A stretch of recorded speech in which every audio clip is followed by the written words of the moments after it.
Hey, Scott Jordan and Mark Warner here for Jancast number 168 for Thursday, May 9th, 2024. We're in May already, Mark. I don't know, time's flying by here, So Surely what's up is. with you? We got a special guest coming up, but let's get some news.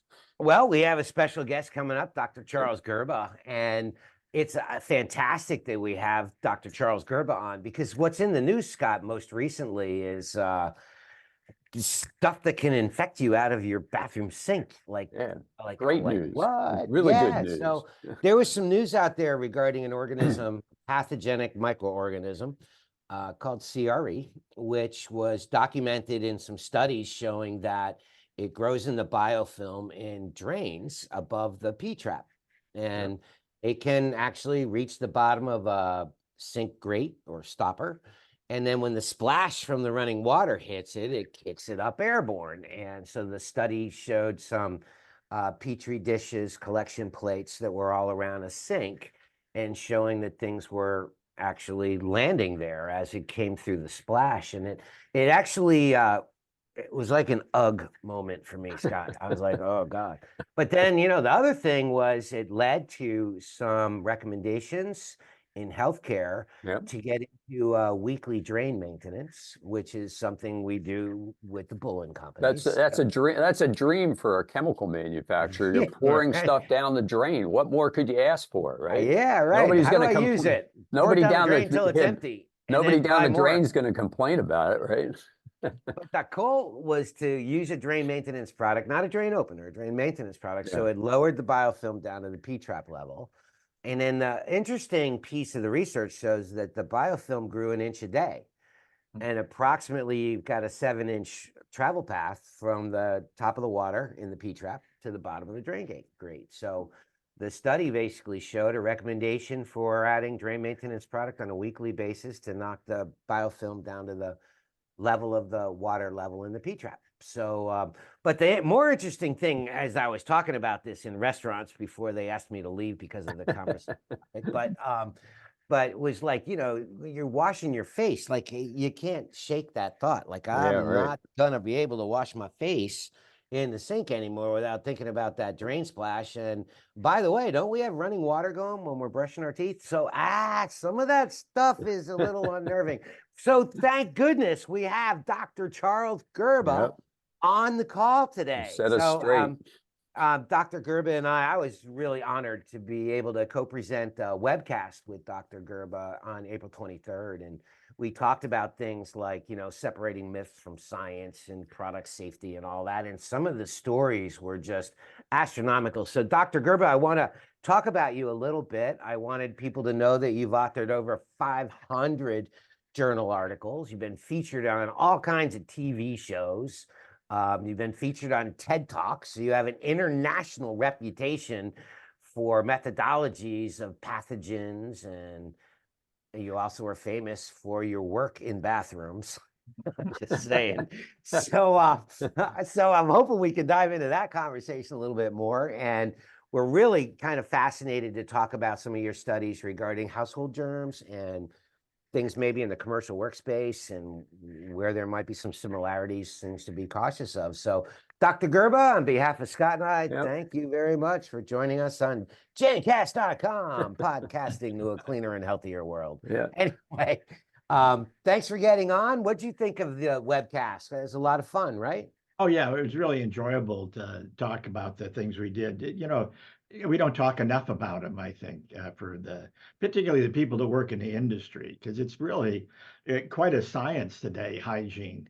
Always proud to, how can we take it to the next step or ensure that we're doing an adequate amount with the hygiene? One of the things people don't realize that good hygiene prevented more diseases and deaths than all the antibiotics and vaccines put together. When hygiene came in as being important, so it really took off really in the 1940s, 1930s. Incidents of like typhoid, which you never hear of anymore, or tuberculosis dropped 99%.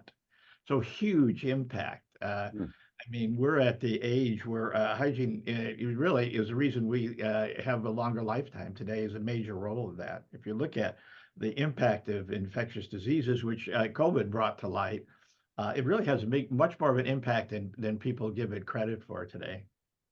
Well, part of the conversation about hygiene that I love there is there were some questions that came up regarding COVID and SARS-CoV-2 and the fact that it was documented as an airborne. And then you got people saying, well, I guess I don't need to do surface disinfection anymore because it's an airborne. And the answer was like, no, you do still have to do surface disinfection. And I remember a conversation I had with you, Dr. Gerba, about even stomping your feet on dirty carpet kicks things up out of the carpet that gets into the breathing space that would normally be an airborne pathogen that had settled, and things can be disturbed on surfaces that have settled there. And you've done some studies on that. Yeah, we've done a lot of studies where we put virus tracers on floors, on chairs, and even walking or vacuuming can cause a resuspension of the viruses on the floor and that to the breathing zone. So it's really a dynamic situation in indoor environment. Nothing is static when there's people in the room and activity going on. So really, just because it's on a surface doesn't mean you can't inhale it eventually and get into the air. That's why surface hygiene, disinfecting, cleaning is so important, particularly dust. It turns out that dust in the floor and the walls and that is important in the resuspension of the viruses, like 1,000-fold more increase in the viruses in the air if you don't maintain good control of the dust on surfaces and that. Even chairs.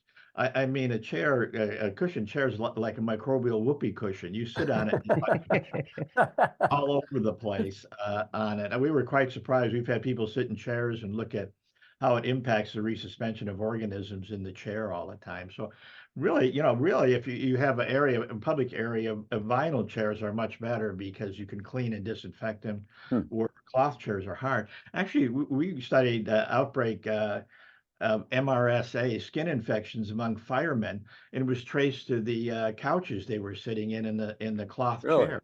Wow. And when they went to vinyl, the outbreak ended. So if you have a situation where there's a lot of different people using the same couches, chairs, they may pay to use vinyl where you can or get a procedure for disinfecting those surfaces. Gotcha. Well, I know that there were some. Let me ask a question at the start here, because when you go into a new building, some house or whatever, how do you keep your mind from not thinking about all the doom and gloom that you know about? Well, well, you learn too much, but areas, I just try to stay away from certain areas. I know how to inspect a restroom and whether I'm going to use it or not. There's a lot of, like anybody in the field really knows. And I stay away from the coffee break room because that's worse than the restroom, usually in terms of germs, because people spread gossip and germs in the same place all the time. And it doesn't get cleaned with the frequency that a restroom does in that. But yeah, I'm more of an explorer. To me, any new place is looking for what we've missed. Is there some area or place that people habitate that could be a site of spreading germs in a particular area or not? That's kind of it's kind of exciting all the time and taking. I'm one of the guys that opens the janitor closet, and just takes a look and see what's in there all the time. I like to see what products they're really using. Yeah. How do you feel about aircraft taking flights? Yeah, we did a lot of studies on that during the pandemic and that. And you're right, it's quite interesting if you start looking for germs. The germiest spot we found is actually your tray in front of you. Because we found, viruses that cause diarrhea and respiratory, because that's where your hands are, right? And they don't come in and disinfect every tray. The thing is, feel sorry for the people in first class, because when you board a plane, they're the first ones in, right? And everybody walks past them to get to their seats, right? So that may not be the best spot to sit in the but the restroom too is a high frequency. Remember, you have about 30 or 40 people per restroom in an airplane. And it's hard not to avoid waiting in line at least some part of the flight in an airplane. So that's another area too, particularly the latch on the exit, because everybody has to turn the latch to get out. I had somebody tell me one time, Dr. Gerba, that the area to be cautious of was the seat pocket of the seat in front of me, because the kid that was on the last flight had a runny nose, and that's where he put his tissues. because there's no other place to put it. And of course, then you sit down and you put your iPhone there and you put your iPad there and handle it. Do you ever study that pocket? It does get quite a bit on it, but usually transfer to your fingers from a cloth is less than a hard surface. Like Ah, Oh, okay. maybe only about Huh. 1% of the germs or less get on your hands from a cloth. Where hard surface like a tray, it can be like 30 to 50%. So it's really comes down on not who you touch, but what you touch when you go places. Yeah, yeah. You know, we've done a lot of work since the pandemic and kind of trying to our detective work and kind of pointing out to the general public all the false claims that people were making. And we have a website, I don't know if you've seen it, germwashing.com, where we put up some of these things. And our big thing back at the very start of the pandemic was people like United Airlines making sanitizing claims 24 hours or longer, residual claims, because they got sold a bill of goods by a couple manufacturers. I don't know if you ran into that at all, but I mean, we ended up publicizing it, and United Airlines finally took it down. I don't know what happened to the company, but a lot of controversy back then. Is you're dealing with the reality of real stuff with facts and science, and then we're looking at it like people making claims that people getting their whole bodies sprayed down when they get home from work. I mean, just ridiculous stuff. How do you kind of deal with the fact that you're talking about the science, the reality, and then you got to somewhat counteract all these nuts that are out there just trying to sell stuff to people. Yeah, fortunately, the U.S. Environmental Protection Agency regulates that, Yeah. and they came down on a lot of those type of product claims for that reason. But we try to actually do the work to see, are these beneficial? Are they doing? There are Okay. products that EPA regulates those claims very carefully, and Yeah. they do allow a 24-hour claim now because there are products that work it, but that doesn't. It's not a substitute for regular cleaning and disinfecting. Gives you another barrier between regular cleaning and Yeah. Most of those are odor-causing bacteria, not pathogenic bacteria. right. That's the only claim Environmental Protection Agency will allow. Yeah. I think there's hope, though, that those kind of products, if we can demonstrate them with good science, that they may be beneficial between regular cleaning and disinfecting. But again, they're not a substitute for that. Right. That's one of the things. There was a lot of a lot of innovation during the pandemic, but it still has to come out. Was it useful? Is it acceptable to the regulatory agencies to make those claims? They're very careful in the United States about the claims you can make. That's a good point. There was a lot of just all kinds of claims we had to deal with too. But it takes years to do good science though on these to Yeah. make sure Yeah, they it was pretty easy to check if somebody says their product has a 24-hour residual claim and it's an EPA registered product. You just pull up the master label, and if it's not on the master label, they're lying, right? And that was kind of what people were doing. It's like, yeah, sure, we got the test data from England or something that shows that, but the EPA didn't approve it. You can't say it, right? right. That's right. Yes. Yeah. Yeah. Exactly right. Which is really good for them. But I think there's room for innovation. We learned a lot during the pandemic, so I think hopefully we can improve on both the products we select and how we target it. Because really, we're always looking for where there should be the targets. What's the worst place you can get to? Yeah. Where's the new areas that we have we overlooked? It's quite interesting. We do tracer studies with viruses, and you put a virus on a push plate to a building of 100 people, and within 4 hours, it's on 50% of the surfaces you Whoa. touch, people's Wow. death, in the restroom. I'm always amazed how fast something can spread on a surface in a facility. We've done the same thing in hotels. We put tracer viruses in hotel rooms and watch it spread through all the other hotel rooms, which is really amazing how fast a virus can spread just on surfaces in a facility. And it really came down in the hotel rooms, just selecting the right products and the cleaning procedures for the crews that did the hotel rooms. And we were able to cut it down significantly, but they were reusing the same cloths and cleaning tools was really the big issue from room to room. The last hotel I was in, I was very disturbed. And I didn't even know all this. What I was disturbed about was that the my toothbrush holder was way too close, I think, to the toilet. Oh, yeah. I don't know. Can you speak to that? Yeah, I wonder if everybody's seen the work done by the University of Colorado with the plume coming out of the toilet with time-lapse photography. It looks like a minor explosion. You know, I've always been the flush and run kind of guy. Uh, Flush and run. uh, yeah, it's amazing how much the toilet flush contaminates the restroom. I mean, if you had your toothbrush too close to the toilet, you're brushing your teeth what was in the toilet, as we found out. Oh my gosh. in Oh, our- man. but it really ends up contaminating the entire restroom, the toilet flush, believe it or not. And we did a lot of experiments with closing the toilet lid to see if that would reduce it. Well, what happens, it makes it a little bit worse because it hits the toilet seat and then spreads all out.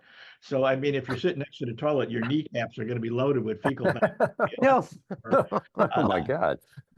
But it still contaminates the restroom quite a deal, and then it contaminates, makes the toilet seat worse because it has to go over the toilet seat, all the air in that. So it's quite interesting. So in a way, you can get around that in some way by using automatic toilet cleaners, cleaning the toilet bowl on a regular basis, and that Hmm.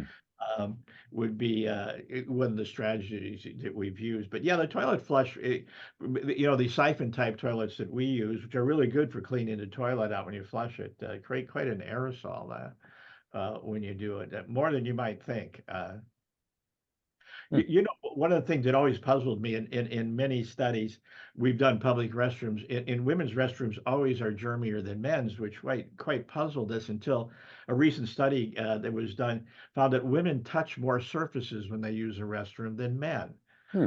which I never really thought about. And so as a result, the restroom ends up more contaminated because they're touching more surfaces and spreading things around more because they actually touch more surfaces than men do in Hmm. restrooms, which Interesting. surprised me. I never realized that that was the reason why we found out on it. But just another reason I only use the men's room. I was going to say, you get arrested doing too much of those studies. Yeah. Do you have any opinion on electrostatic sprayers? That's a hot button item for Jancast listeners. We've caused a lot of controversy with that. You get involved in that part of it at all, as far as the efficacy of them? Yeah, we did a little study. You know, one advantage is they can cover more area in a shorter period of time. But one of the things that actually quite surprised us was when we did the regular, you know, spray and wipe, like with a hand device, we got better results in disinfecting areas. And it took a lot of study, a lot of looking, and realized they're droplets. So you have a droplet like, and maybe they're only a few millimeters short, a few less than an inch. Oh, I mean, very small space between them. But that space doesn't get touched by the disinfectant, which surprised us. So they work well if you spray and you wipe, but they're not as effective as a regular hand spray and wipe, which really Huh, surprised us. If you have to that's do a large interesting. area quickly, it's okay. But you have to remember they're not quite as efficient as the traditional spray and wipe, which surprised us because you're not getting complete coverage like when you wipe an area. If you Well, think, we had a lot of folks talking about walking in, like replacing their normal cleaning regimen uh by strapping on a backpack electrostatic and walking into a restroom and waving the magic wand around and then leaving and saying, good to go now, and totally misfiring on what is best practice on cleaning and disinfection and pre-cleaning needs and dwell time and all that stuff. And you know, there was a lot of stuff going on with UV as well, where people were like, well, we don't have to clean anymore. We got a UV robot. And it's like, yes, Yeah. you do. Those are just yeah. insurance policies, you know, but No, we've done studies with UV robots in that. And the problem is if you don't clean, they're not very effective because Hmm. we've gone into patients' rooms who were infected with antibiotic resistant bacteria. And we were amazed. We put the robot in there and came back, and it did not eliminate all the bacteria. Only if you came in and you wiped and cleaned those surfaces, then it was very effective. But you have to realize you can't go in the room when these things are operating. They're kind of Yeah. giving a thermonuclear explosion of UV light in the room. So, you don't want, so there's some hazards associated with, but yeah, without cleaning, regular cleaning, they're not very effective, we found. I have a quick question for you, Dr. Gerba. We've been talking an awful lot about things that have happened in the past and current pathogens. Are there any emerging pathogens that we as the public ought to be concerned about on the horizon? You know, the microorganisms always want to survive like we do, so they're always evolving all the time. So yes, I think there are ones. I think influenza. I think what you're going to see is a repeating cycle of influenza and COVID now. I mean, new influenza evolves all the time, and some people feel it's just a matter of time before we get one that would spread much more rapidly and evolve before we can develop an adequate vaccine for it. And the same thing with COVID. Neither one of these are going away. But there are other respiratory viruses in the background that we're keeping an eye on all the time, who largely animal reservoirs that can be moved to man. There, you know, my career has always been one. I always tell my students one pandemic after another. You know, when you start with in swine flu, the original COVID, the current COVID, Ebola virus. These viruses are always evolving and trying to find a niche to spread into humans. So yeah, you know, there will be another episode of another infectious virus we have to deal with. That's why I think always time is try to be prepared next time. Always have a plan for the future. I think the thing that exasperates it is the way we travel around the world today and go to larger facilities, football games, yeah, larger buildings, malls, whatnot. And this creates a situation for the rapid spread and evolution of the viral diseases. So as long as we in travel, I think is a big part of it too. So it's going to be a long-term haul for all of these because they evolve so rapidly today. I think that's why it's so important to have a plan. Uh, Mhm. you know, what happens if we have another COVID? You know, what can we do? How fast can we do it? But you really should have a strategy for it in the Yeah. future. This is not going to go away, the evolution of viruses and that. And we see all kinds of ones on the horizon. And just to give you an idea, there are still, it's estimated, about at least 100,000 more viruses to be discovered yet we don't know about that infect human beings, Wow. is the estimate right now. So it's just a matter of a time before we have another episode like this. That's why what we're talking about is so important because that's our first defense Yeah. before you can make any vaccine, recognize any current problem, hygiene has got to come in there really quickly and target how that organism is spread and reduce the spread. It's really sort of civil defense preparation we always have. And I think we need the same thing in facility, all types of facility. We need kind of civil defense against emerging pathogens. Yeah. Hmm. Well, we should have asked at the very beginning of this, but how'd you end up getting into the field that you're Yeah.